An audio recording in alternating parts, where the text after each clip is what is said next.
Page 18, the third Aliyah, the second day of Elul, August 26th. In today's Chumash, Moshe will instruct the Jewish people to honor the Kohanim, take care of them, take care to give them their tithes and all that, their gifts from the yield and the flocks, because Kohanim do not receive any portion of land. So the Jewish people pay them or take care of them so they can be free to lead the Jewish people spiritually. Okay, page 18.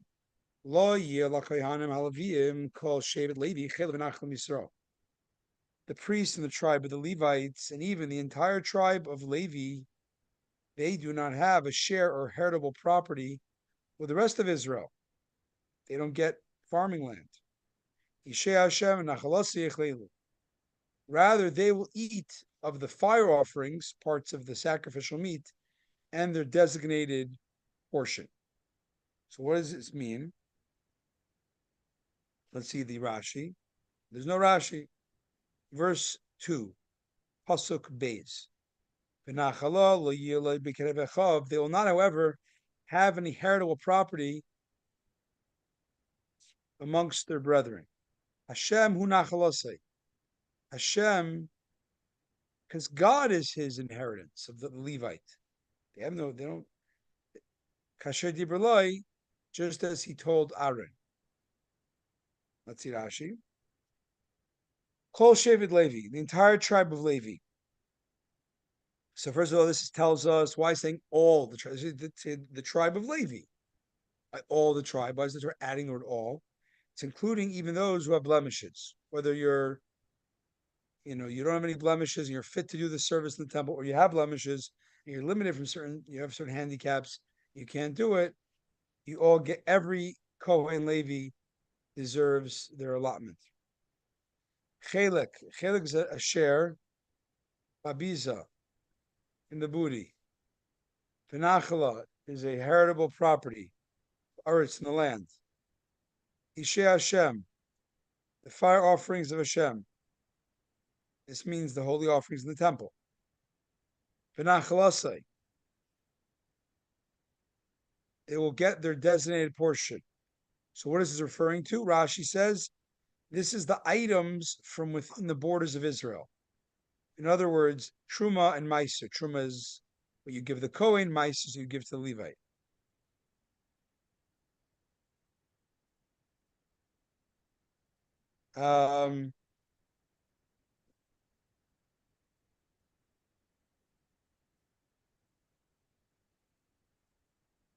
But actual heritable property they will not have among their brethren. Right? They get a fixed income or a fixed gift, an allotted gift, but they will not get regular land, it says in Beis. So Rashi has a question. He's saying, when it's in the Sifri, when it says they won't get a inherited land, this is referring to the portion of others.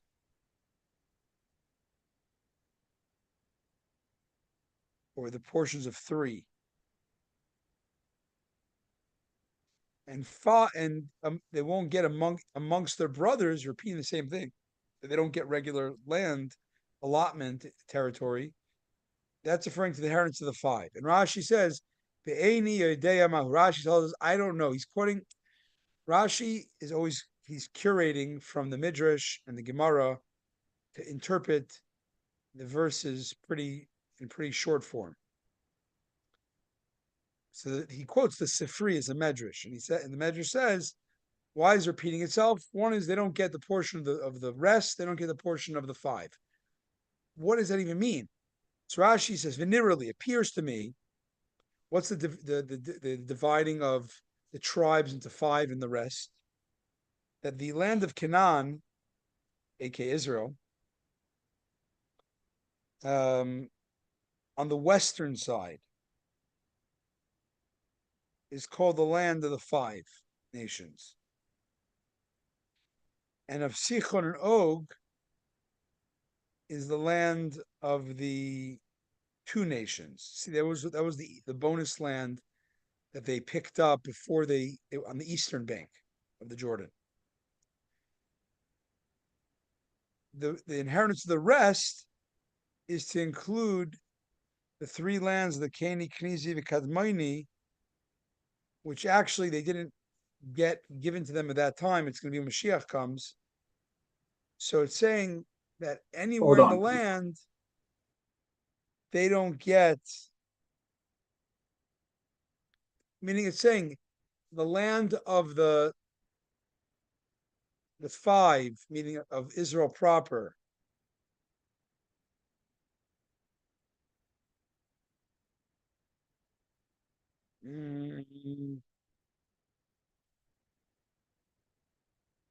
so you have the five and the two, and then the others are the ones that are yet to come, which is really the lands of Keni, Knizi, Vikadmoni, which are other names for Edom, Ammon, and Moab. This implication, and those are the because Abram was promised 10 lands, and he only got 7 to his descendants.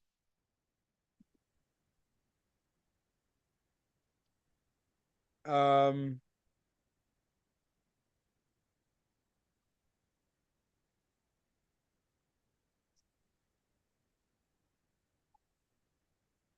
This implies the tribe of the Levi will not have a portion of the land even after the arrival of Mashiach, because those 3 lands we didn't get yet. We're getting when Mashiach comes.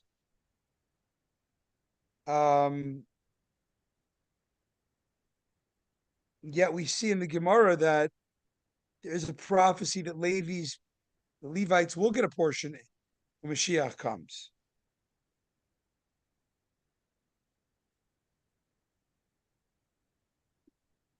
So the way they reconcile is that the Levites did get housing complexes. They got cities. They didn't get farming land, and the cities they got were scattered throughout the whole land of Israel. So every territory was like one big chunk. They got some. A, they didn't get farming land. B, they didn't get anything significant in one spot. It's like a city here, a city there, a city there, all over. When Mashiach comes, someone suggests that all those cities will be concentrated together, which will appear like a territory, although it's not a typical territory, because they still won't have farming land because they'll be doing the service in the temple, and we will be paying them for their service. All right, Bays. I'm sorry. Next.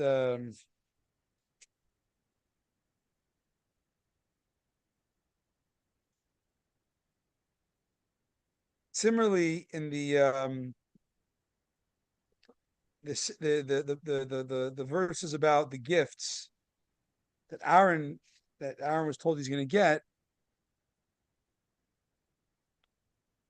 it says, therefore the tribe of Levi did not have to warn us that they don't have land even in the lands yet to come. Continues on page 20. It was found in the works of Rabbi Kilonimus, and I don't know who Rabbi Kilonimus is. Some early source. He's very famous, Okay, but I don't know him very well either. I think so he's Gary, you'll have to look up who is Rabbi Kilonimus that Rashi's quoting. He has ChatGPT. All right. Anyway, so we are if three. Rashi can quote him, then I don't know. I don't even have an idea of when he existed. So Right. How does he spell his name? Kelonimos.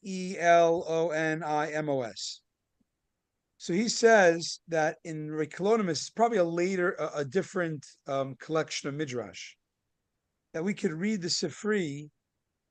They will not have any heritable property about the portion of the 5 amongst the brethren, the portion of the 7, meaning not about the non-Jewish nations, it's about the tribes, 5 and 7.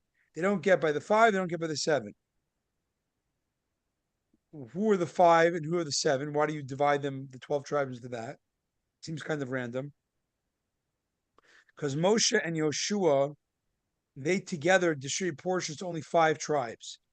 Moshe, in his lifetime, gave Reuven, Gad, and half of Manasseh. And Yoshua, when he took over and went into the land, he lived long enough to give portions to Yehuda, Ephraim,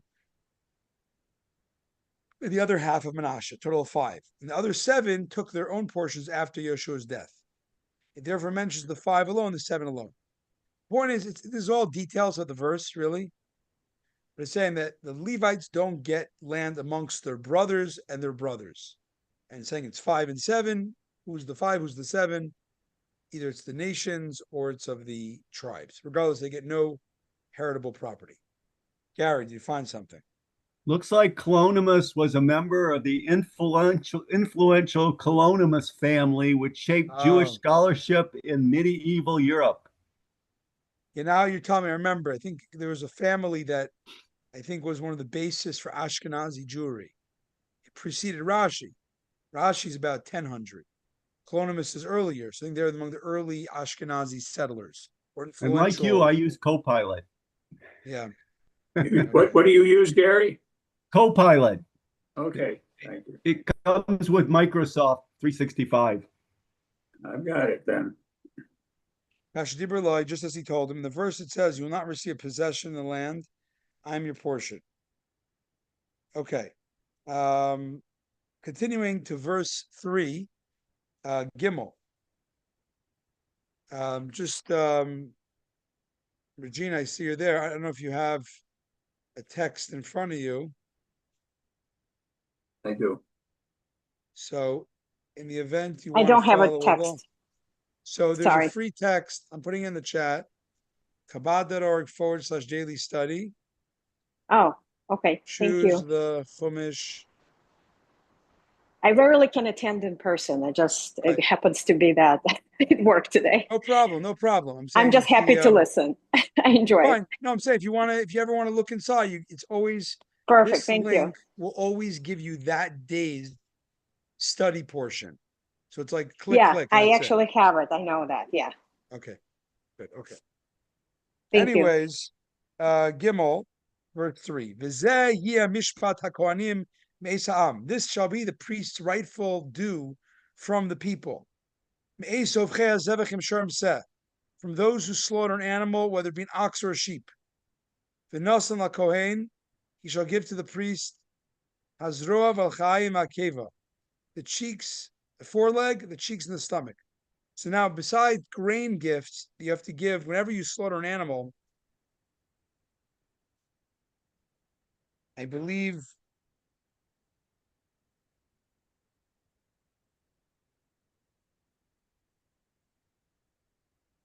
I'm not sure exactly if it's only for, I forget if it's from sacrifice. I think it's any meat. From the people.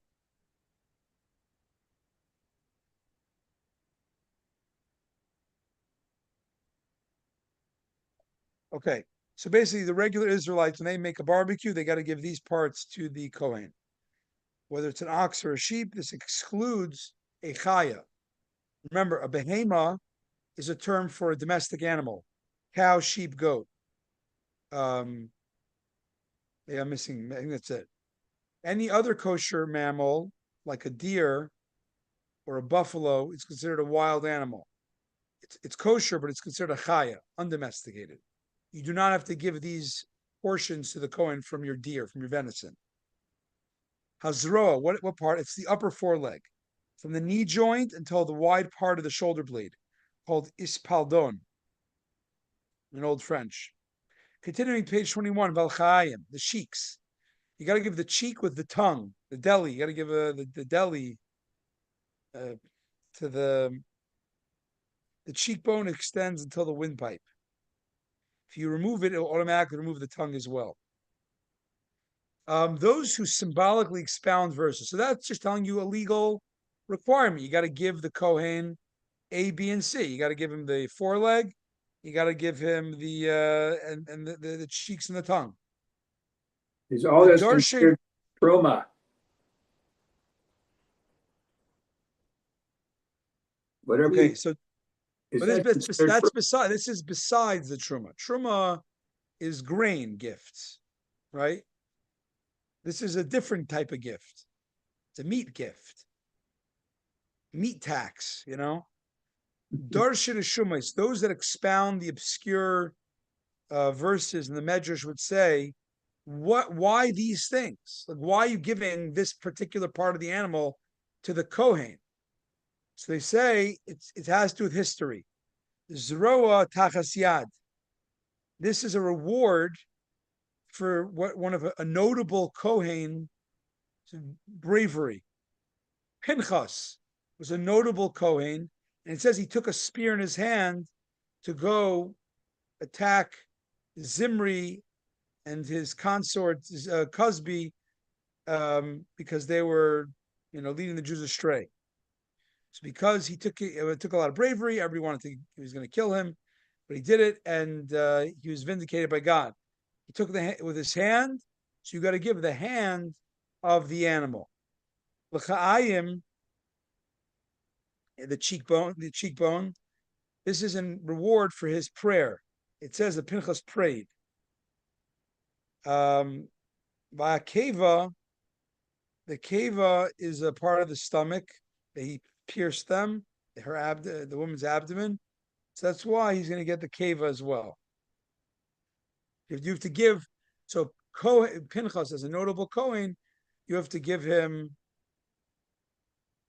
the same. You have to give Kohanim a meat gift in reward for that. Dalid Reish is the gancha. The beginning, you got to give the first of your grain. That's the truma, right? Tiroshcha, your wine press. Tzarecha, your oil. Bereshit, you got to give the first parts of the shearings of your flock to the Kohen. Rashi, the first part of your grain. This refers to truma.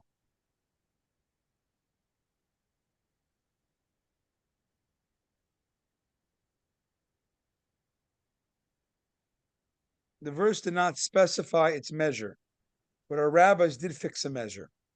One who is generous gives a 40th. One who is stingy gives a 60th, 2%, less than 2%. One who is average gives a 50th, which is 2% of the crop, of the yield. They base this on the following verses, not to give less than a 60th. Why? According to the biblical law, you can give a handful of grain to the Kohen, and your whole field is exempt. But the rabbis said the proper measure is about 2%, give or take. How'd they come up with that? Because in Ezekiel it says you should take a sixth of an ephah from a chomer of barley to give to the Kohen. If you do the math, a sixth of an ephah is half a sa'ah. So when you give half a sa'ah for a kur, that's 1/60th. For a kur is 30 sa'ah. You got to give the first part of the shearings of your flocks.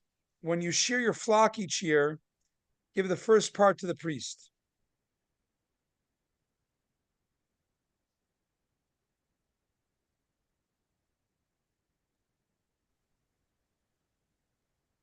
I'll make sure to remember that. Yeah. The verse also did not specify how much you have to give. The rabbis expounded that you should give 1/60th. How much sheep do you need to have to be liable? I mean, if you have one sheep, you're a hobbyist. You're not really a sheep, wool grower. So what's the minimum amount of sheep you have to have in order that you have to shear to make it a taxable amount, a giftable amount? It says 5 ewes, as it says. Chamish Son, Akiva says, it said 5 prepared sheep in Shmuel. But Akiva learned it from the words. It says Reishis gaze 2 words there. 2, the first of the shearings, that's 2. Tzoncha, it says the word of your sheep, that's 4. Titin lo is 5. All right, last verse. Hey, kivoi b'achar Hashem alekecha mikol shvadecha. For Hashem, your God, has chosen both him and his sons. La'amod l'shoz b'shem Hashem huvanav kol yamim. To stand to serve in the name of God, he and his sons, all for all time.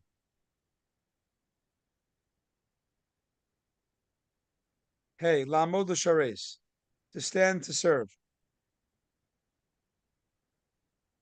Mikan she'en sheres ad mu'umad. From here we learn that the temple service may only be performed standing.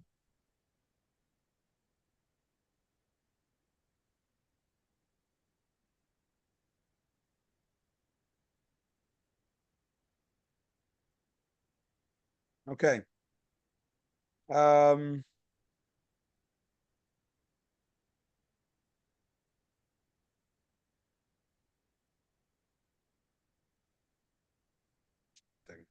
give me 2 minutes. Okay. So when you do the service, you got to be standing.